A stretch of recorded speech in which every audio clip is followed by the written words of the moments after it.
Bonjour et bienvenue sur notre chaîne dédiée aux actualités du PSG. Recevez toutes les dernières nouvelles de votre équipe préférée en temps réel. N'oubliez pas de vous abonner pour ne rien manquer. Sans plus attendre, plongeons dans les nouveautés du jour. KM7 nous a trahi toute la saison. Le nouveau joueur du Real essuie de fortes critiques en France après ses déclarations en conférence de presse et l'attitude qu'il montre avec les Bleus depuis qu'il a changé de club. Le départ libre de Kylian Mbappé vers le Real Madrid ne passe toujours pas auprès du PSG et de son entourage. Parmi ceux qui ont critiqué l'attaquant français ces derniers temps, l'ancien joueur parisien Jérôme Rotten. Il l'a fait dans l'espace qu'il occupe sur la radio RMC. C'est très clair, moi je fais partie des grands naïfs et je l'assume. Toute la saison j'ai défendu Mbappé. Alors sportivement il n'a pas besoin d'être défendu, il montre qu'il est très souvent stratosphérique. Mais toute l'année j'ai mis en avant l'entraîneur, les coéquipiers, le placement sur le terrain, la relation avec les dirigeants. En fait tout ça c'était du pipeau, lance Jérôme Rotten à l'antenne. Un manque de respect. Quand je vois qu'en l'espace de 15 jours, depuis que la finale de Coupe de France s'est terminée, quand je vois l'attitude exemplaire qu'il a eue hier, alors je ne parle même pas du côté sportif, car quand tu joues le Luxembourg, automatiquement il a été dans la bonne zone pour être décisif, il l'a été donc bravo à lui. Mais c'est surtout le fait de fonctionner en leader, en capitaine de cette équipe, avec le sourire, en communion avec les supporters. En fait tout ce qui s'est passé hier, c'est tout ce qu'on n'a pas vu tout au long de la saison avec le PSG, poursuit l'animateur. Depuis 5 mois, et je ne vais même pas m'attarder sur les 2 derniers mois qui ont été catastrophiques en termes de communication, quand il ne court pas, qu'il ne fait pas d'efforts, ce n'est pas un problème d'entraîneur, ni de dirigeant, ni de président, ni de supporters. C'est juste un problème de respect. Quand tu te mets dans la catégorie des meilleurs joueurs du monde, du futur Ballon d'Or, il faut avoir l'attitude qui va avec. Il faut se battre pour tes coéquipiers, pour ton pays, pour ton club. Pour moi, il nous a trahis tout au long de la saison. Cette saison a été catastrophique en termes d'image, en termes de communication. Je lui en veux énormément, car quand je le vois avec l'équipe de France, avoir le sourire comme ça, ce n'est pas possible, conclut Jérôme Rotten, très agacé. Kylian Mbappé attaqué par un ancien coéquipier, pour moi, l'Euro est plus compliqué que la Coupe du Monde. Même s'il y a plus de pression mondiale,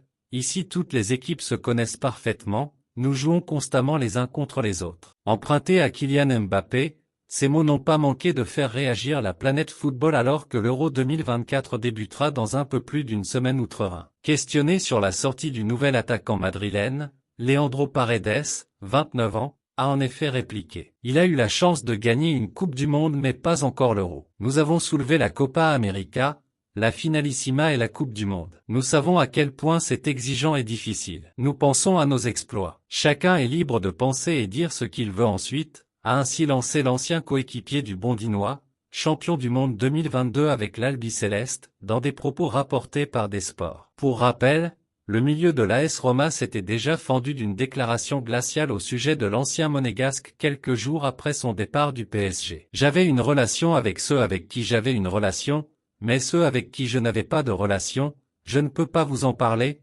avait notamment expliqué l'Argentin. La décision forte de Luis Enrique pour Gianluigi Donnarumma, le PSG a déjà commencé à travailler sur la saison prochaine et Luis Enrique veut installer une concurrence forte à tous les postes, même pour les gardiens. Depuis 3 saisons maintenant, Gianluigi Donnarumma est le gardien du PSG. Le portier italien n'a passé qu'une saison en concurrence avec Keylor Navas avant de s'installer définitivement dans un rôle de numéro 1. Sa première année sous les ordres de Mauricio Pochettino n'avait pas spécialement convaincu, loin de là. Il faut dire que la gestion du technicien argentin n'aidait pas Donnarumma à se mettre en confiance. Depuis, sous Christophe Galtier et maintenant Luis Enrique, l'ancien gardien du Milan enchaîne les matchs dans un rôle de titulaire. Et s'il est capable d'être impressionnant, il peine à convaincre réellement les supporters parisiens. À tel point que certains réclamaient même un nouveau gardien pour cet été. Et cela va d'ailleurs être le cas. Avec les départs de Keylor Navas et Alexandre Letellier, le PSG a déjà bouclé une première recrue. Il s'agit du gardien russe Matvey Safonov. Le gardien numéro 1 du championnat russe et de sa sélection a déjà passé sa visite médicale et va s'engager pour une somme de 20 millions d'euros en provenance de Krasnodar. Un profil très similaire à celui de Donnarumma et qui avait de quoi étonner pour un rôle de numéro 2 au PSG. Mais à en croire les informations de l'équipe,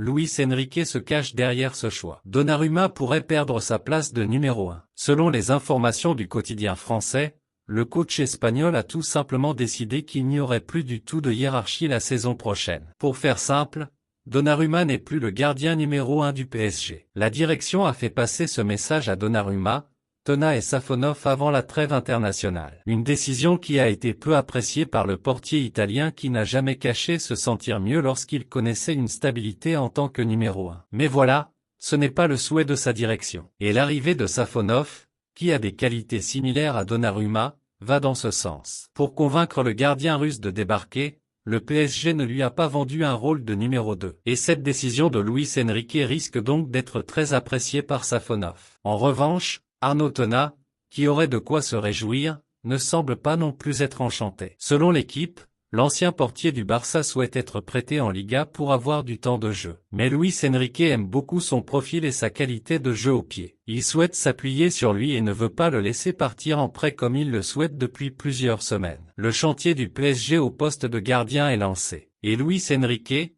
qui aime la concurrence, a donc décidé de tout chambouler. Mbappé n'est plus seul, le Real menace le PSG, parti en mauvais termes avec le président Nasser Al-Khelaifi.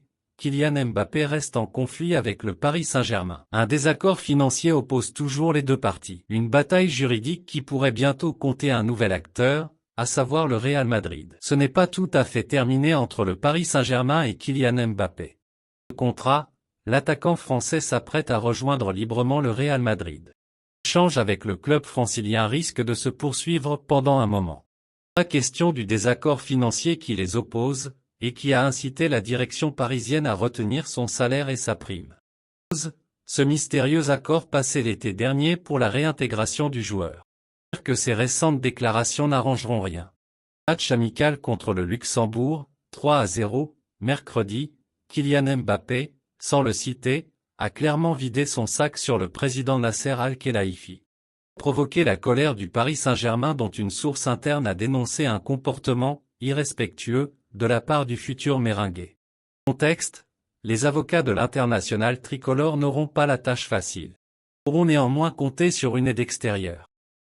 Le média espagnol Real Madrid Confidential affirme que la Maison Blanche compte bien soutenir sa recrue. Prêt à intervenir. Le champion d'Espagne serait prêt à attaquer le Paris Saint-Germain en justice pour défendre Kylian Mbappé. Tiré d'une nouvelle déclaration de guerre sachant que les relations entre les deux clubs sont particulièrement tendues depuis plusieurs années. On n'en est pas encore là. Madrid attendra sûrement de voir si le Bondinois et les dirigeants parisiens finissent par trouver un terrain d'entente. Au contraire, le Paris Saint-Germain pourrait s'exposer à une interdiction de recrutement de la part de la FIFA. PSG a flashé sur la sensation Jérémy Frimpong, toujours en quête de jeunes talents prometteurs. Le club de la capitale aurait des vues sur l'une des révélations du Bayer Leverkusen. Frimpong. L'âge aura le Paris Saint-Germain version 2024/2025. C'est sûr, ce sera sans KM7, parti défendre les couleurs du Real Madrid et sans doute avec le portier russe Matvey Safonov. Pas tout. Et les rouges et bleus visent plusieurs jeunes talents prometteurs tels que Kvisha Kvaratskhelia, Magna Kliuch ou Antonio Silva. Ils ne sont pas les seuls. Sûr que le PSG serait également très intéressé par Jérémy Frimpong. 23 ans, le natif d'Amsterdam a été l'un des piliers du Bayer Leverkusen QV Prestige de cette saison 2023/2024. Au club depuis janvier 2021, Frimpong a inscrit 14 buts et délivré 12 passes décisives en 47 matchs, toutes compétitions confondues. Bayer jusqu'en 2028, le Batave, qui sera bien évidemment à l'Euro 2024, fait partie des joueurs fortement annoncés sur le départ.